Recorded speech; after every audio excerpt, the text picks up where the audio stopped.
মাগো, জীবনের সবথেকে বড় কষ্ট হচ্ছে সন্তান শোক। আমি পশ্চিম বর্ধমান জেলার আসানসোলের কাছে সব মায়েদের জন্য, সব ছেলেদের জন্য আমি এই কথাটা বলছি, একটু শুনবেন। কীর্তনে সমস্ত পদপদাবলী হয়তো সবাই উপলব্ধি করতে পারবে না, কিন্তু আমি এই কথাগুলো বলছি কেন, একটু জীব শিক্ষার মাধ্যমে যেন একটু সবার চৈতন্য হয়। আমি তো লীলার পুরো বিষয়ে থেকে পার করে যেতে পারি। আমি কেন বলছি মা, একটু যাতে সবার একটু যাতে চৈতন্য হয়, ওই জন্য আমি কষ্ট করে একটু বলছি। আমি পশ্চিম বর্ধমান জেলার আসানসোলের কাছে কীর্তন করছিলাম। জায়গাটির নাম হচ্ছে দোমোহানি বাজার। আমি প্রত্যেক বছর একবার করে সুযোগ পাই। আমার এক মায়ের বাড়ি আছে সেখানে, পরিচিত। সেই মায়ের বাড়িতে আমি কীর্তন করি। তা আমি কীর্তন করছি, মায়ের কথা বলছি। আমার সামনে বসে এক মা সারা আসর কেঁদে গেল, সারা আসর কাঁদলো, সারা আসর কেঁদে গেল। অন্য সবাই কাঁদছিল, যতবার আমি দুঃখের কথা বলছিলাম চোখে জল আসছিল, কিন্তু ওই মা প্রথম থেকে শেষ পর্যন্ত কাঁদলো। আমি কীর্তনের শেষে আর থাকতে পারলাম না, আমি নিজে গেলাম, মায়ের হাতটা ধরে বললাম, মা কি হয়েছে, আপনি সারা কীর্তন আসরটা কেঁদে গেলেন? সেই মায়ের চোখের জল আমি নিজের হাতে মুছিয়ে দিলাম। আর মা আমাকে বলল, বাবা আজ তুমি যখন কীর্তন করছিলে, কৃষ্ণ বাবা, আমি তোমার মধ্যে আমার সন্তান দেখছি। কারণ জানো, তোমার বয়স বোধহয়, মা কিন্তু ছেলের বয়স বুঝতে পেরে যায়। দেখবেন আমার বয়স কোনো পুরুষ মানুষকে জিজ্ঞাসা করি উল্টো পাল্টা বলে, কেউ বলে 30, কেউ বলে 35, কেউ তো 40-45ও করে দেয়, কিন্তু মাকে ফাঁকি দেওয়া যায় না। মা সন্তানকে বুঝে যায়। মা বলছে, আমি বুঝতে পেরেছি বাবা, তোমার বয়স 27-28 বছর হবে। আমি বললাম, হ্যাঁ মা ঠিকই ধরেছেন। আপনি কি করে বুঝলেন? বলে, বাবা আমার তো মায়ের চোখ, ময়দা বলো, রুটি বলো, ভাতের সম নয়, মাসি বলো, পিসি বলো, মায়ের সম নয়, ভাই বলো, বন্ধু বলো, ভগ্নি কাঁদে 3 দিন, মা জননী কাঁদে, মা বাঁচে যতদিন, মা যদি মরেও যায় শ্মশানে হার থাকে পোঁতা, শ্মশান থেকেও কাঁদে মা, বাছা রইলি কোথা, মা জননীর কিবা দুঃখ বলিব কেমনে, জেনেছিলেন মা কৌশল্যা যেদিন রাম গেল বনে। সেই মা আমাকে বলছে, বাবা আজকে আমার ছেলে যদি বেঁচে থাকতো তোমার মতনই হতো। আজ থেকে 25 বছর আগে আমার ছেলের বয়স ছিল মাত্র 4 বছর। আমার একটা ভগবান খুদ দিয়েছে, আমি কানে ভালো করে শুনতে পাই না, আমি কম শুনি। তা বাবা জানো, আমি পুকুরে একটু জামা কাপড় নিয়ে গিয়েছিলাম কেচে দেবার জন্য। আমার ছোট্ট 4 বছরের ছেলে আমার সঙ্গে যায়, আমার কাছে খেলা খেলছিল, কিন্তু হঠাৎ আমি নিজের কাজে মত্ত হয়ে যাই। আর কিছুক্ষণ পর দেখি আমার ছোট্ট খোকার আমার চোখের সামনে নাই, তার মরা দেহটা জলে ভেসে উঠল। আমি বুঝতে পেরেছিলাম হয়তো বাঁচার জন্য আমাকে সে ডেকেছে, কিন্তু ভগবান বিধাতা আমাকে কানে একটু কম শোনার দুর্ভাগ্য দিয়েছে, আমি হয়তো তার ডাক শুনতে পাইনি। জানো বাবা, আজও পর্যন্ত আমি রাত্রে ভালো করে ঘুমাতে পাই না। আমি ঘুমাতে ঘুমাতে কেঁপে উঠি, আমার হাত পা পুলকিত হয়, আমার অঙ্গ পুলকিত হয়। আমার এখনো মনে হয় আমার ছেলে আমাকে হাত বাড়িয়ে ডাকছে। আমি তখন বুঝেছিলাম যে সন্তান শোক কতটা ভয়ঙ্কর। জগতে সবকিছু মেনে নেওয়া যায়, ভাই ভাইকে হারায় মেনে নেয়, সন্তান বাবা মাকে হারায়, শ্রাদ্ধ কর্ম পিণ্ডদান সবই করে, কারো কেউ করে, কেউ আবার করে না। কিন্তু সব থেকে কষ্টকর কি জানেন? যদি বাবা মা বেঁচে থাকতে কারো সন্তান মারা যায়, এর থেকে যন্ত্রণা আর কিছু হতে পারে না। আর সেই যন্ত্রণাটাকে জয় করেছিল শ্রীবাস ঠাকুর। এমন বৈষ্ণব মহাপ্রভু 1 বছর হরিনাম সংকীর্তন করবেন, তার গৃহের আঙিনায় নিশি নাম সংকীর্তন, প্রতিজ্ঞা গৌরাঙ্গ মহাপ্রভু। হরিনাম শুরু হবার কিছুক্ষণ আগে শ্রীবাস ঠাকুরের একমাত্র পুত্র মারা গেলেন। মৃত পুত্রকে কোলে নিয়ে মা মালিনী এসে দাঁড়িয়েছে শিবাস ঠাকুরের কাছে। ওগো, যার ঘরে নেচে নেচে কীর্তন করে গৌরাঙ্গ মহাপ্রভু, তার ঘরে এমন বিপদ হয় গো। আমার ঘরে হরির নাম, আর কি ইচ্ছা বিধাতার, আমার পুত্রকে কেড়ে নিল। চোখের জলটা মুছিয়ে দিয়ে বলছে, মালিনী গো, দিয়ে ধন বুঝে মন কেড়ে নিতে কতক্ষণ? যার দেওয়া ধন সে নিয়েছে। তোমার পুত্র মারা গেছে, তোমার যতটা কষ্ট, আমিও তো পিতা, আমারও ঠিক ততটাই কষ্ট। কিন্তু মালিনী গো, আমার গৌরের সংকল্প আছে 1 বছর হরিনাম সংকীর্তনের সংকল্প। আজকে আমার ঘরে তোমার চোখে জল, আমার চোখে জল যদি গৌরাঙ্গ দেখে, আমার ঘরে কি মহাপ্রভু নেচে নেচে কীর্তন করবে? আমার এই চোখের জলে, আমার ঘরের এই শোকে যদি প্রভুর সংকল্প ভেঙে যায়, আমি নিজেকে কোনোদিন ক্ষমা করতে পারবো না। তোমাকে যদি কাঁদতে হয়, মুখে কাপড় নিয়ে ভেতর ঘরে কাঁদো। গৌরাঙ্গের যদি ইচ্ছা হয়, গৌরাঙ্গের যদি কৃপা হয়, পুত্র বলে কেঁদো না। তুমি দেখো না গৌরাঙ্গ কি বলে, কেঁদো না তুমি পুত্র বলে, মালিনী গো,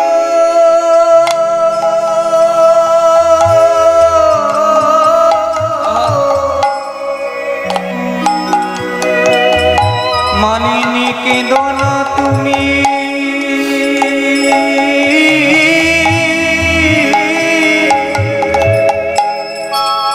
তোমার পুত্র বলে একবার কৃষ্ণ বলে কাঁদো মালিনী। না না তুমি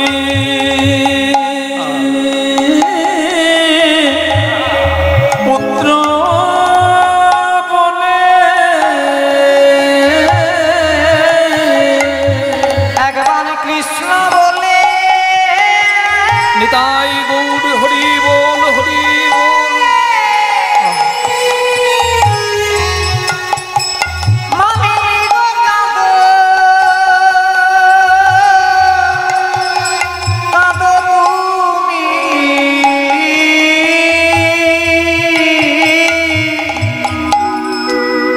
কেঁদো না তুমি, তোমার পুত্র বলে। যার আঙিনায় কীর্তন করতে সে মহাপ্রভু হাত ধরে বলেছিল, শিবাস, আমি তোমার আপনজন হতে পারি নাই, তোমার ঘরে একটু কীর্তন করলে আমার অঙ্গ পুলকিত হয়, কিন্তু আজ আমার অঙ্গে পুলকিত হচ্ছে না, আমার অঙ্গ, আমার আনন্দ আসছে না। তুমি সত্যি করে বলো কি হয়েছে? এক ভক্ত বলে, শিবাস ঠাকুরের পুত্র মারা গেছে, তবুও হরিনাম বন্ধ করতে দেয়নি। মহাপ্রভু নিজে গিয়ে, কি অদ্ভুত মহাপ্রভুর কৃপা, অলৌকিক কৃপা, সেই সন্তানের অঙ্গে হস্ত দেয়। মৃত পুত্র জীবিত হয়ে গৌরাঙ্গ মহাপ্রভুকে প্রণাম জানিয়ে বলে, প্রভু আমায় কেন ডাকলে? বলে, তোমার মা তোমার জন্য কাঁদছে, মাকে একবার কথা বলে যাও। সেই পুত্রটি বলে, কস্য মাতা কস্য পিতা, কস্য কস্য মাতা কস্য পিতা, কস্য ভ্রাতা সহোদরা, কায়িক প্রাণীন সম্বন্ধ, কাকস্য পরিবেদনা, কে ভাই, কে বন্ধু, কে পিতা, কে মাতা। আমার প্রত্যেক জন্মে প্রত্যেকটি মা আছে, আমি কজনকে মা বলে ডাকবো আর কজনের জন্য কাঁদবো? বাস্তব যখন বুঝতে পারে মা মালিনী চোখের জল মোছে, আবার মহাপ্রভুর ইচ্ছায় মৃত্যুর কোলে সন্তান ঢলে পড়ে যায়। তাহলে পুত্র শোককে জয় করেছিল যে, সেই শিবাসের ঘরে আজকে वैष्णव अपराधी हलो चपाल गोपाल।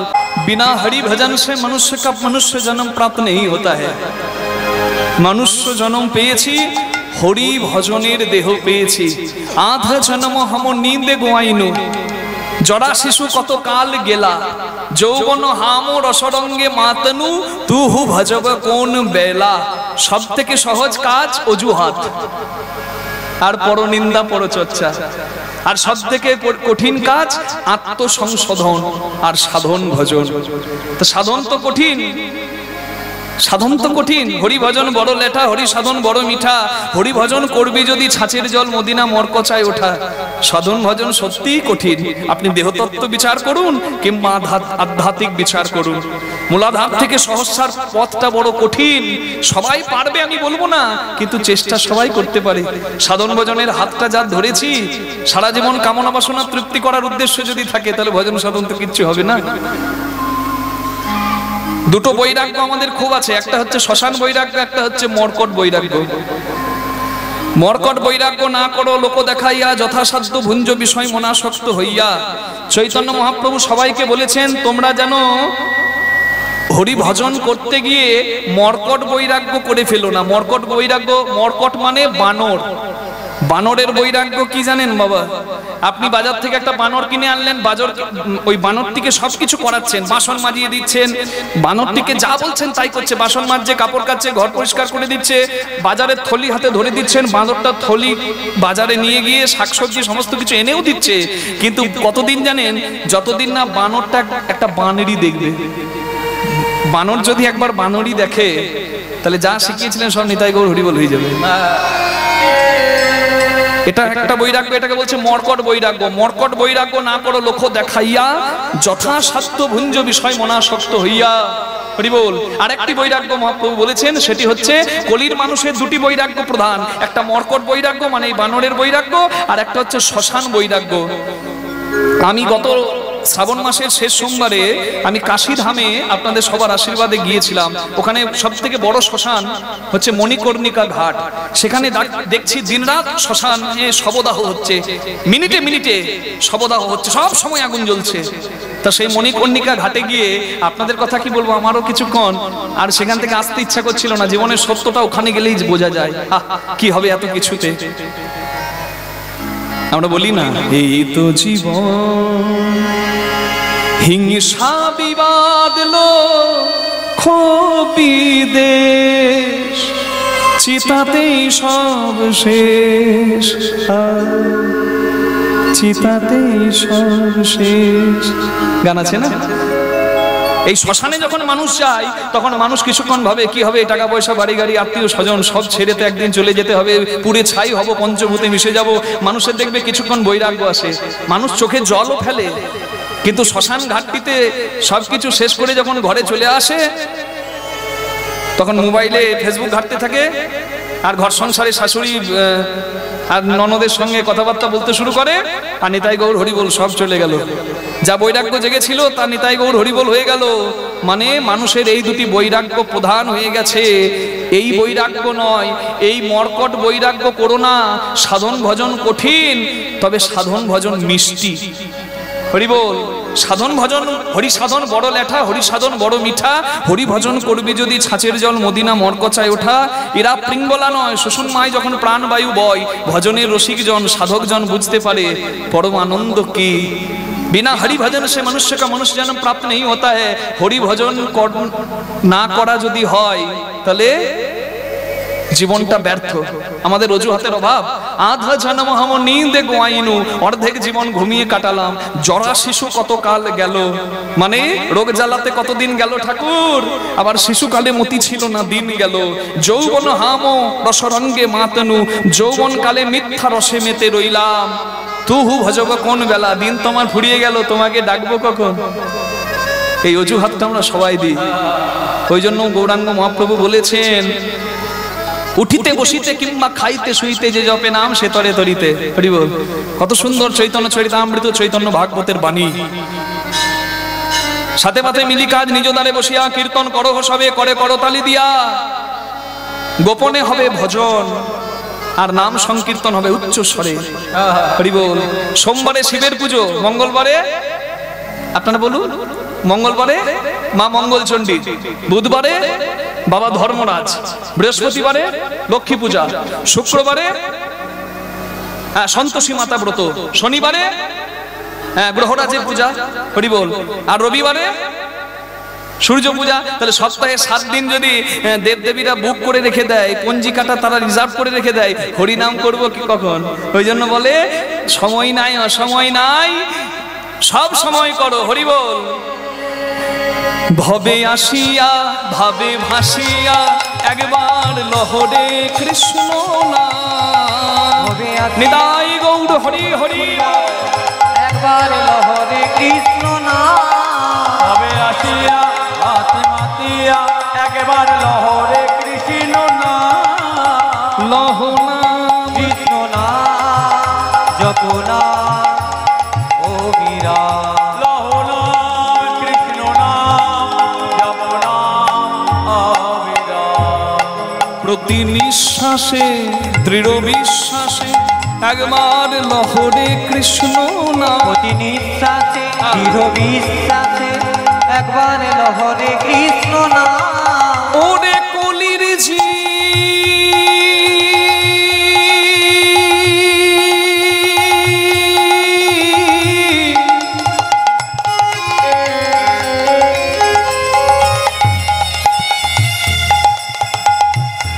ওরে মনে রে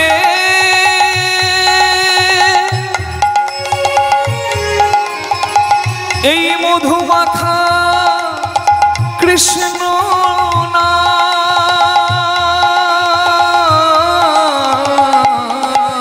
পথ চলিতে কথা বলিতে একবার লহরে কৃষ্ণ নাম, লহ নাম, কৃষ্ণ নাম হরি হরি হরি ও বীরা, লহনা কৃষ্ণ নাম লহনাম অবিরাম।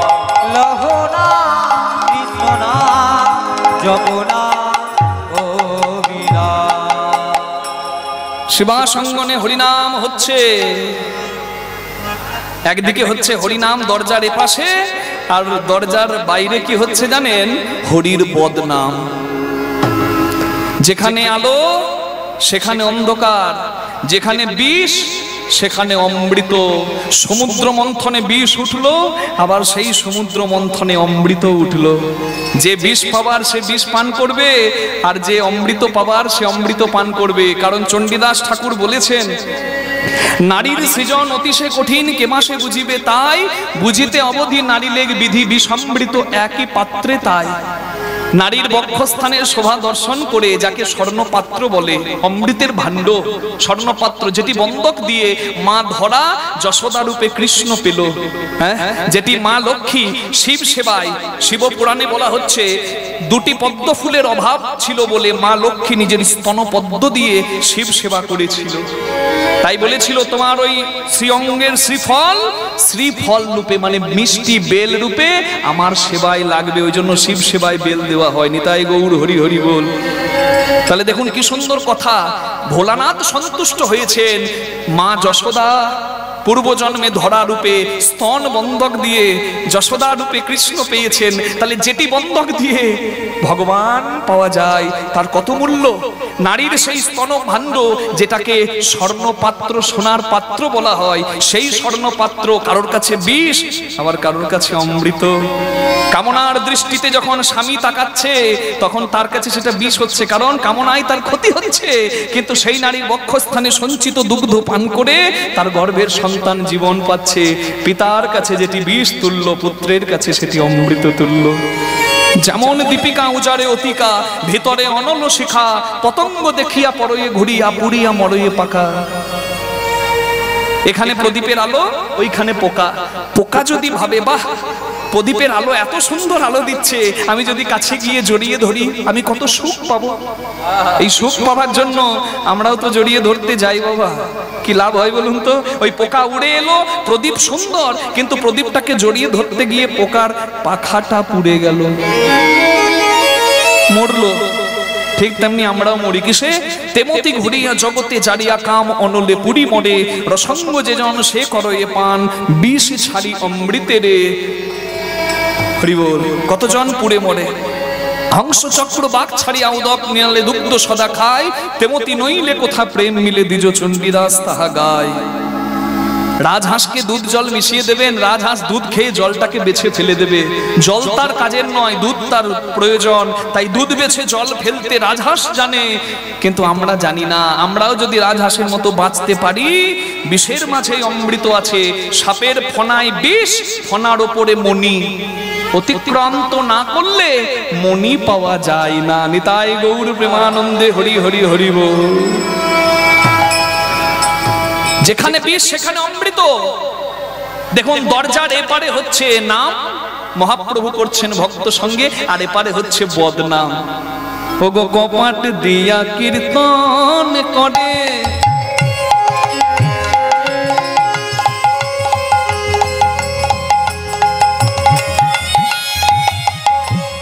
গোড়া পরময়া বেশে, কপাট দিয়া কীর্তন করে,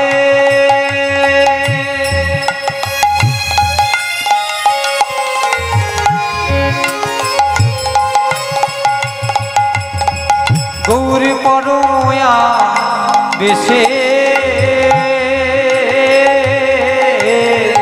নদিয়ার পাষণ্ড যারা তারা না পায় প্রবেশে,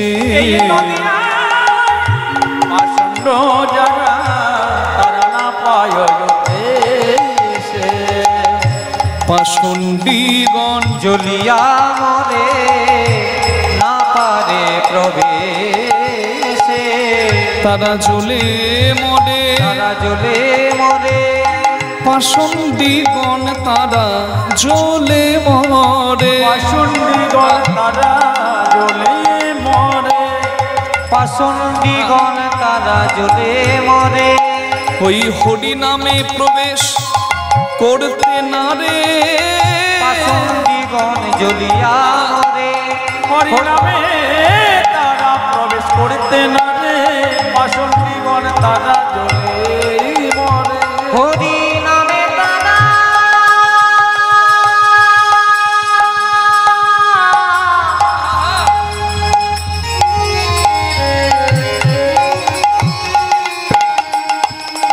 সইতে না রে, পাষণ্ডীগণ জ্বলিয়া মরে, পাষণ্ডীগণ জ্বলিয়া মরে না পারে প্রবেশ, অন্তরঙ্গ সঙ্গে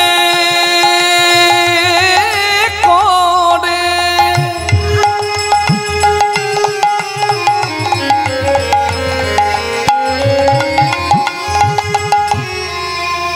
গৌরা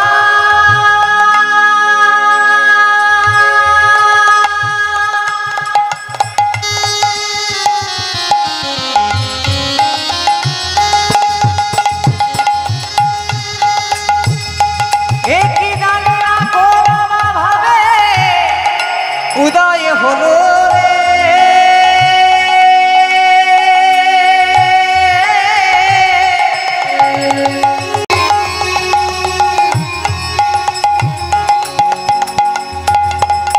ভাবের বালায় যা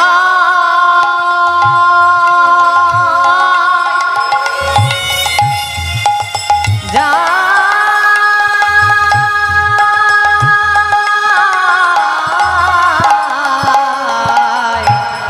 অন্তরঙ্গ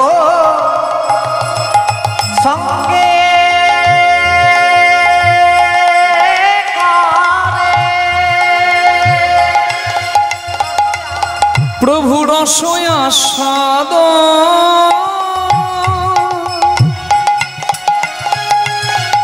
আবার বহিরঙ্গ সঙ্গে করে, হরিনাম সংকীর্তন। সঙ্গে করে প্রভু আমার নাম সংকৃত, বহিরঙ্গে সঙ্গে করে নাম সংকীর্তন, প্রভু হরি হরি হরি বলে, হরি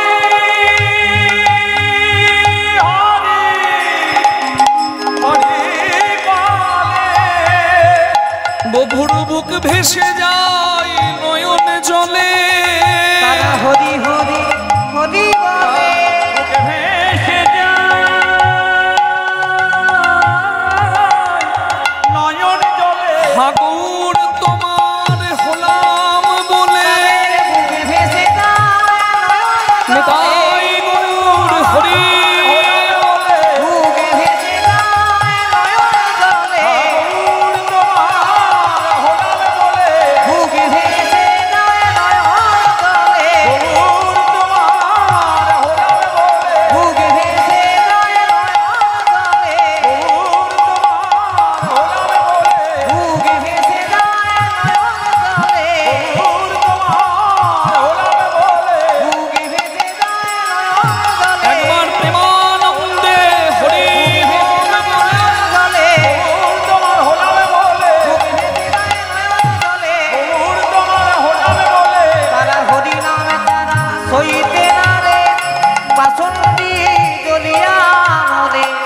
না পারে প্রবেশে হরি হরি হরি না না না না না না না ভাইয়া না, এ আর মেনে নেওয়া যাচ্ছে না। আর কটা দিন, আর কদিন সইব ভাইয়া? এ মনে হচ্ছে আর নবদ্বীপে টিকতে পারবো না। ওই শচির বেটা ওই নিমাই দিন রাত ধেই ধেই করে হরিনাম করবে, ছে ছে ছে ছে ছে ছে ছে। মা গো মা, বামুনের ছেলে হয়ে জাতপাত মানে না, আমাদের মান সম্মান সব শেষ করে দিল। পাশ থেকে একজন বলছে আর বলে কি হবে ভাই, যেখানেই যায় হরিনাম ছাড়া গতি নাই। কাজীর দরবারে গেলাম, ওই শচির বেটা নিমাই কি জাদু জানে রে। ওই কাজী কঠোর যার বিচার, তাকে হরিনামের পাগল করে দিল।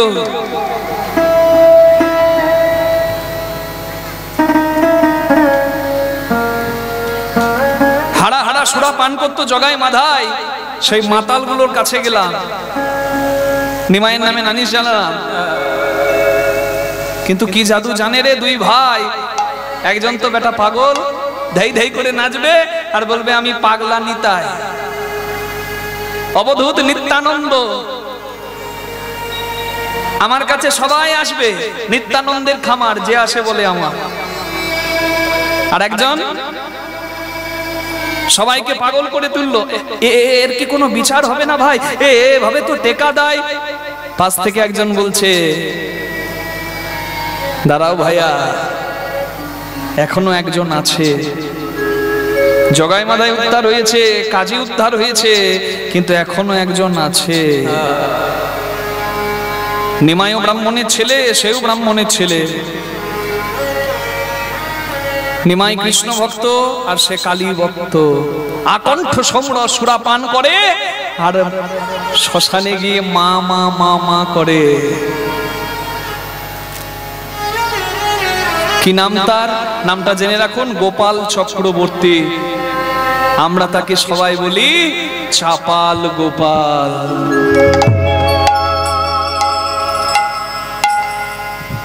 তর্কবাগীশ, ন্যায়রত্ন, তর্কালঙ্কার সবাই বুদ্ধি করলো,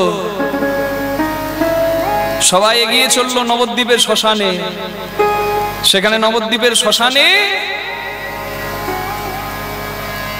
অমাবস্যার রাত্রে মা কালীর সম্মুখে একটা কচি পাঠা বলিদান করে জবা ফুলের রক্তগুলো ছিটিয়ে দিয়েছে মায়ের অঙ্গে। আর মায়ের কাছে হাত জোর করে বলছে, মা মা, তোর ছেলেকে কি একটুও ভালোবাসিস না? মা, তোর ছেলেকে একটু ভালোবাসিস না? ন্যায়রত্ন তর্কালঙ্কার বলছে, ওই দেখ কাজ হয়ে গেছে, দেখতে পাচ্ছিস মদে কেমন টোল। মানুষ জ্ঞান তো যে কাজ করতে পারে না, অজ্ঞানে সেই কাজ করে ফেলে। সুরা পান করলেই কেউ মাতাল হয় না। বিপদটা কখন হয় জানেন? যখন সুরাতে মানুষকে পান করে নেয়।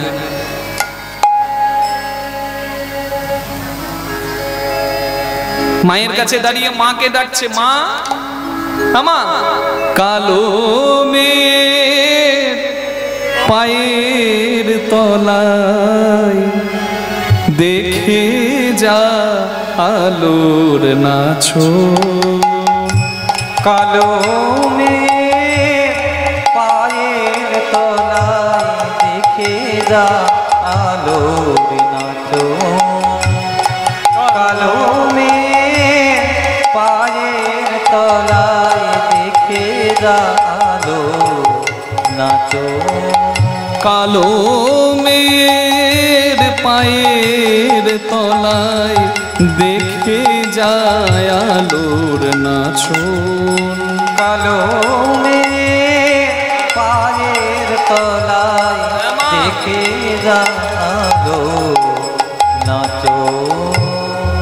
রূপ দেখে দেয় বুক পেতে শির। রূপ দেখে দেয় বুক পেতে সে। রূপ দেখে দেয় বুক পেতে শির। রূপ দেখে দেয় বুক পেতে সে। যার হাতে মরণ বাঁচন দেখে যা আলোর নাচো। কালো মেয়ের পায়ের তলায় দেখে যা আলোর নাচো। কালো মেয়ের পায়ের তলায় দেখে যা আলো নাচো। মারে সবাই তোকে বলে তুই নাকি উলঙ্গ। ওরা জানে না তোর বসন লাগে না, কারণ তুই তো দিগম্বরী মা। ছেলে যদি রাস্তার কুকুরের কাছে যায় আর রাস্তার কুকুরটির গলাটিতে পা দেয়, রাস্তার কুকুর তো ছেলেকে তাড়া করবেই।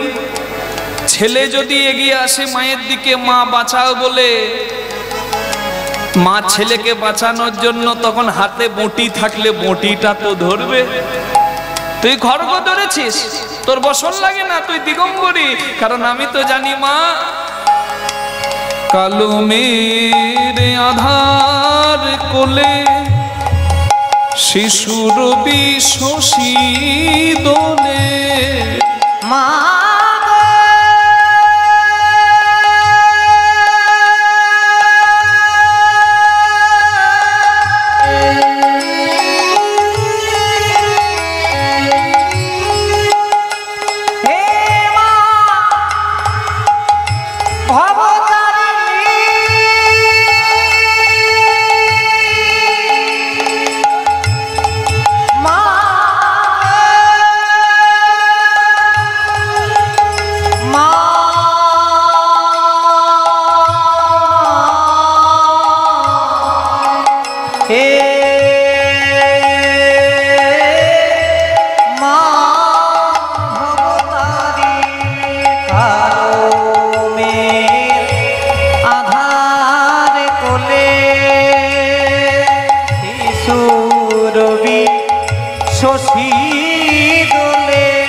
আস্তে সামনেই আসছে কৌশিকী অমাবস্যা।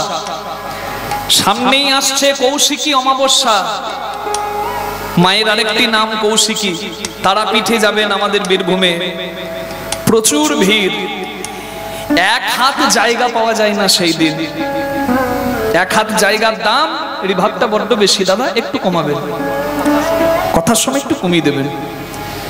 এক হাত জায়গার দাম ৫-১০ হাজার টাকারও বেশি এক হাত।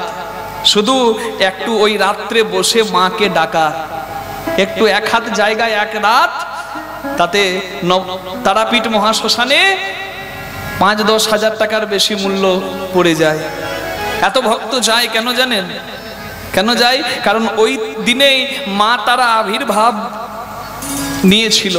মা তারার আবির্ভাব তিথি কৌশিকী। কৌশিকী কোষ পরিবর্তন করেছিল মা।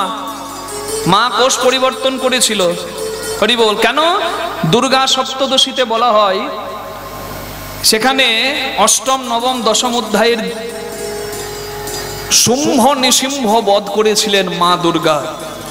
মা দুর্গা অনেক রূপ ধরেছিলেন, তিনি কোষ পরিবর্তন করেছিলেন। বাবা ভোলানাথের কাছে মা কালী রূপে যখন এসেছিলেন, কালী রূপে বাবা ভোলা ডেকেছিল, মায়ের কালী রূপটা পছন্দ লাগেনি, কালী নামটা পছন্দ লাগেনি, তাই মা মানস সরোবরে স্নান করেছিল, নিজের কোষ পরিবর্তন করেছিল, তাই কোষ পরিবর্তন করে মায়ের নাম হয় কৌশিকী মা। এটা একটা মত।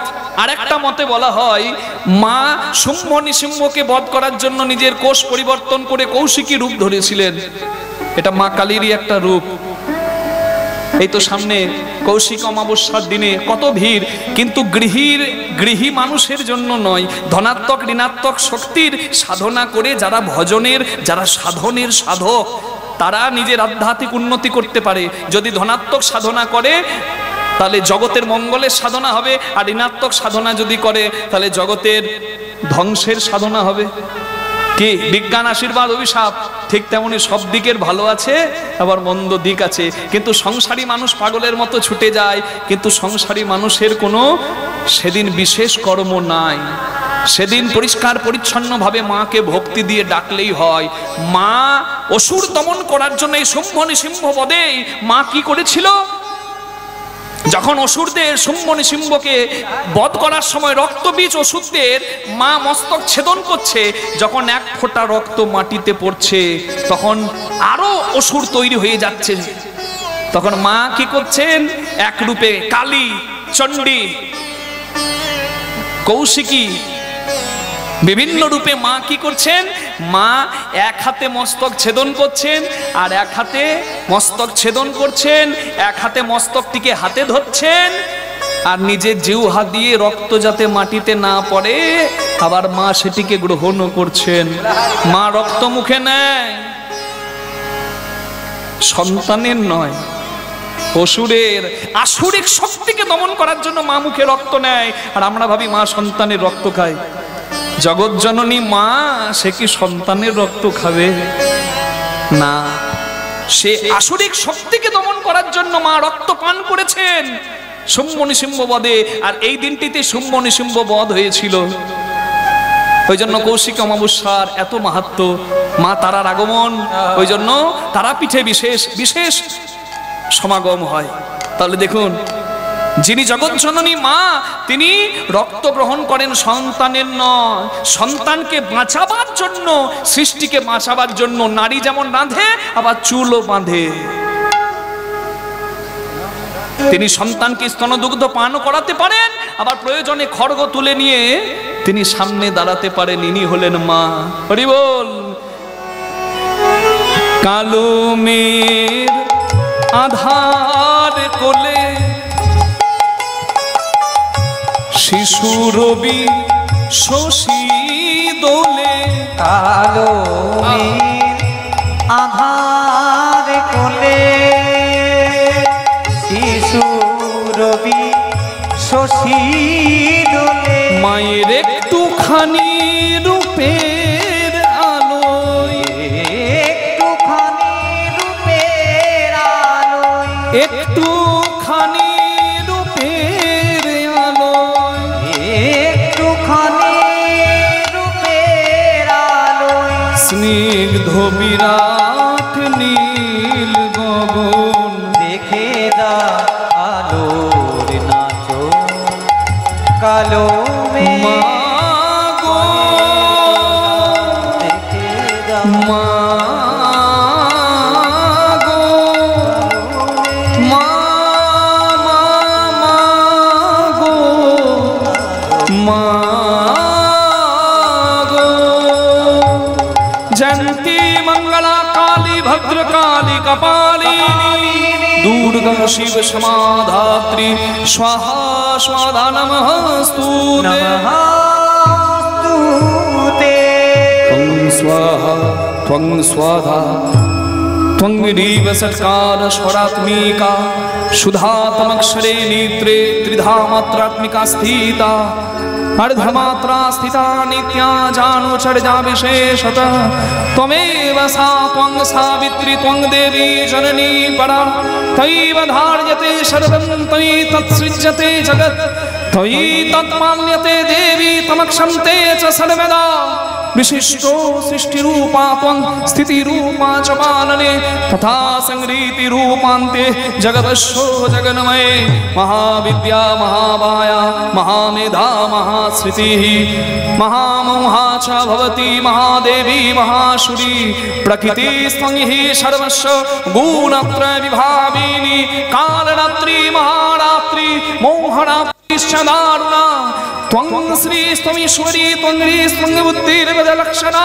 लज्जा पुष्टि तथा तुष्टि त्वं शान्ति शान्तिरेव च खड्गिनी शूलिनी गोलागतिनी चक्रिणी तथा शंखिनी छापिनी बाण भुषुण्डी परिघायुधा सौम्या सौम्यतरा शेष सौम्यभ्य स्तुति सुन्दरी परापरं परोमा त्वमेव परमेश्वरी परापरं परोमा त्वमेव परमेश्वरी परमा तमेव परमेश्वरी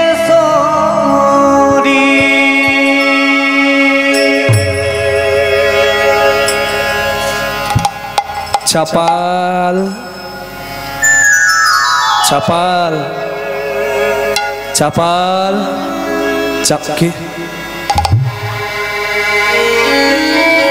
के এই নির্জন শ্মশানে আমি ছাড়া কেউ নাই কে আমার নাম করে ডাকছে কে কে ডাকে আমায় এই যে আমরা এসেছি গো ও আপনারা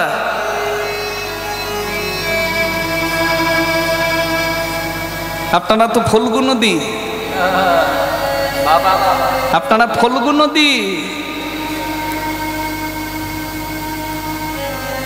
সারাদিন বিদ্যা চর্চা করেন রাত্রিবেলায় নিমায়ের হরিনামে বাধা দেন আপনারা আমার এই শ্মশান ঘাটে কেন কি মনে করে বলে নবদ্বীপ আর টেকা যাচ্ছে না আচ্ছা তুমি একটা বিহিত করতে পারো না কপাট করবে হরিনাম করবে করুক কপাট দিয়ে করার কি আছে কপাট দিয়ে হরিনাম করবে হরিনাম তো নয় যেন কোনো অভিসন্ধি আমরা বলতে এসেছি ওই নিমায়ের জন্যই তুমি যদি একটা বিহিত করো কতজনের কাছে গেলাম কোথাও তো বিহিত হলো না তুমি কি পারো না ওই শচির বেটা নিমাইটাকে নবদ্বীপ ছাড়া করতে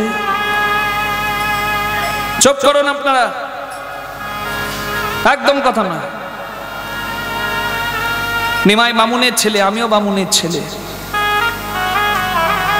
নিমাই কৃষ্ণ নাম করে আমি কালী নাম করি নিমাই তো আমার কালী নাম বন্ধ করতে আসেনি আমি কেন ওর কৃষ্ণ নাম বন্ধ করতে যাব বরং আমার যদি কোনোদিন নিমাইয়ের সঙ্গে দেখা হয় আমি কাছে গিয়ে বলবো চালিয়ে যা ভাই একদিকে তোর কৃষ্ণ নাম আর একদিকে আমার মা কালীর নাম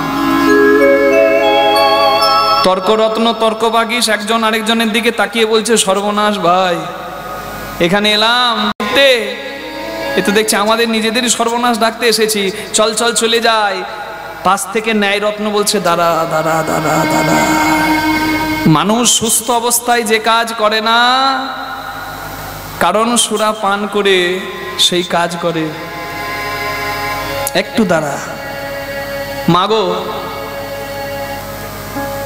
জগতে এমন দেখা যায় এই হরিনাম করার জন্য অনেকে অনেক কষ্ট করে যেখান থেকে পারে ভিক্ষা জোগাড় করে কত মানুষের দাঁড়ে দাঁড়ে যায় হরিনাম করায় আবার অনেক জায়গায় দেখা যায় যে হরিনাম এত কষ্ট করে আয়োজন করা হচ্ছে কিন্তু দু একজন আছে তারা পাশ থেকে বলবে হ্যাঁ রে এত টাকা এলো তো গেল কোথায় উনি মন্ত্রী হোম মিনিস্টার ওনাকে আবার পারমিট করে দেখান কোথায় কি খরচা হলো একে তো ভালো কাজে আপনি অংশগ্রহণ করবেন না পাশ থেকে কোনো খারাপ মন্তব্য করার অধিকার আপনার নাম আপনারা আসুন এই সৎ উদ্দেশ্যে আপনারা যোগদান করুন তবে তো বুঝবেন হরিনামের আনন্দটা কি আনন্দ হরি বল যারা মহাপ্রভুর সঙ্গে নেচে নেচে হরিনাম করতো তারা আনন্দে ডুবে গেছে কিন্তু বঞ্চিত হয়েছে এই পাষণ্ডগুলো হতে পারে ব্রাহ্মণ বাড়ির হতে পারে তারা জ্ঞানী পণ্ডিত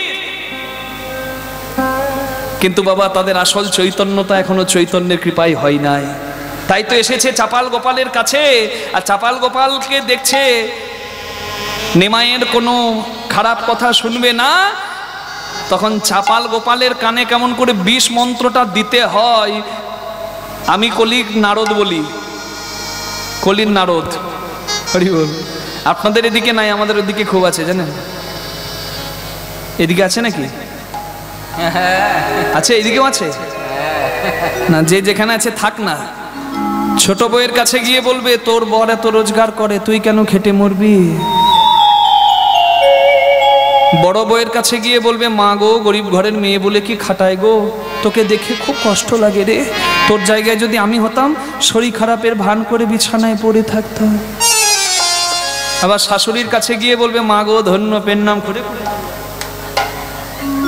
দেশ দুনিয়া খুঁজে খুঁজে যা বৌমা জোগাড় করেছো, এইরকম বৌমা যদি আমার ভাগ্যে, মুখটা তো ঝেঁটা দিত।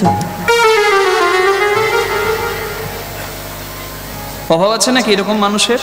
বিষ মন্ত্র দেবার। মাগো একটা মন্থরা ছিল রামায়ণে, তার জন্য রামায়ণ হয়ে গেল। আর এখনকার দিনে তো ঘরে ঘরে মন্থরা চাষ হচ্ছে, আর মন্থরা তৈরির কারখানা আমার মনে হয় বাংলা সিরিয়ালগুলো। খুব একটা খারাপ বললাম নাকি? যত দেখবেন উচ্ছন্নেই যাবেন। আমি তো মাঝে মাঝে দেখি সব ঘরের তো একই দশা, আমারও চোখ যায় ঘরে গেলে, আর আমি দেখি বাবারও দুটো বিয়ে, মায়েরও দুটো বিয়ে, বৌমারও দুটো বিয়ে, ছেলেরও দুটো বিয়ে। আহা কি শিক্ষা! কোন জায়গায় নিয়ে যাচ্ছি? ভালো জিনিস দেখার আছে, কিন্তু আমরা দেখবো না। ওই যে বলেছি চিড়ে খেতে ভালো, দুধ দিয়ে মেখে খেলে, দুধ কলা দিয়ে চিড়ে খেলে পুষ্টি হবে, শক্তি হবে। খাবো না, কি খাবো?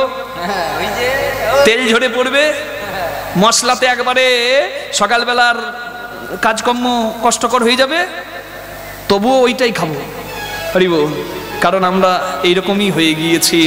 পাশে গিয়ে বলছে শোনো চাপাল গোপাল, তোমার কাছে আমরা অন্য কিছু বলতে আসি নাই, শুধু এটুকু বলছি নবদ্বীপে তোমার মা কালীর নাম আর কেউ নেবে না। কে? আমার মায়ের নাম নেবে না? আমার মায়ের নাম নেবে না, এটা বলার জন্যই এসেছিলাম। সবাই এখন ধেই ধেই করে নাচছে আর হরিনাম করছে, বলে কালী নামে কিছু নাই, কৃষ্ণ সার, সর্বদেব দেবীর দুয়ারে যাও, না হও তৎপর, সর্বত্র মাগিয়া লও কৃষ্ণ প্রেম ভক্তিবর। সবার কাছে যাবে যাও, কিন্তু চেয়ে নাও কৃষ্ণ প্রেম ভক্তিবর। এই কথা সবাইকে বলে বেড়াচ্ছে। তোমার মায়ের কাছে আর কেউ আসবে না, অসম্ভব। এত বড় সাহস! আমার মায়ের কাছে আসবে না। ও বেটা নিমাইকে আমি দেখে নেব। কি জানে ও? ও আমাকে চেনে না। আমার নাম চাপাল গোপাল। কচি পাঁঠা বলি দিয়েছিল, পাঁঠার মাথায় এক হাতে ধরে, এক হাতে রক্ত জবা। চলল কোথায়? সেই শিবা সঙ্গনের দ্বারে। হরিবল। ঘোর রজনীতে চলিল চাপাল, চলিল শিবাসী অঙ্গনের দ্বারে। এক হাতে তার সুরা ভাণ্ড, ছাগ মুন্ড অন্য করে।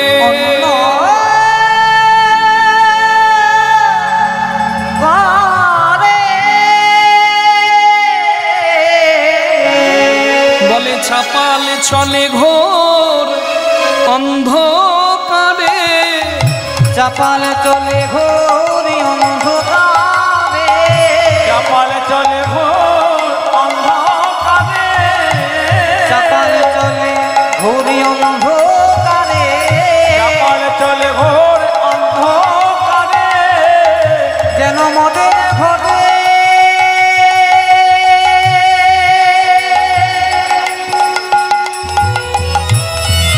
মদের ঘরে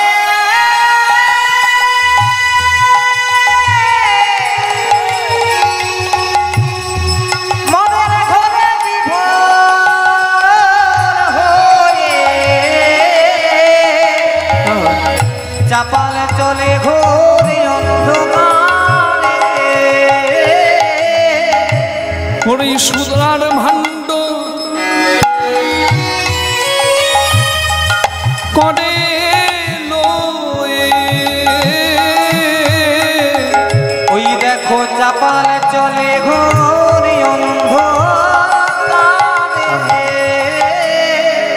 অন্ধকারে যাচ্ছে, শুধু রাতের অন্ধকার নয়, তার জীবনের অন্ধকারে যাচ্ছে, অন্ধকারে যাচ্ছে, ঘোর অন্ধকারে। বাবা, অন্ধকারে না গেলে কারোর দ্বারা যে কুকর্ম হয় না।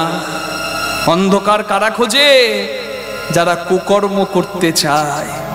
ঘোর অন্ধকার, অমাবস্যার রাত, শিবাসঙ্গনের দ্বারে গিয়ে ওই কচি পাঁঠাটাকে টাঙিয়ে দিল। কচি পাঁঠার মাথা, রক্ত ঝরে পড়ছে, রক্ত জবা, রক্তগুলো নিয়ে শিবাসঙ্গনের দ্বারে ছিটিয়ে দিল। মদের হাড়াটা সোমরস পান করে, শেষ বিন্দুটুকু পান করে ওই মদের হাড়াটা শিবাসঙ্গনের দরজায়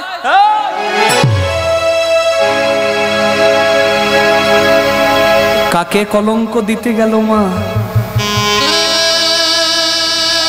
কার ঘরের দরজাটাকে কলঙ্কিত করতে গেল জানেন?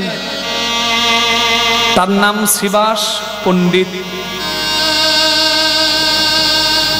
শিবাস পণ্ডিত এমন ভক্ত যার আঙিনায় নিত্য কীর্তন এখনো হয়।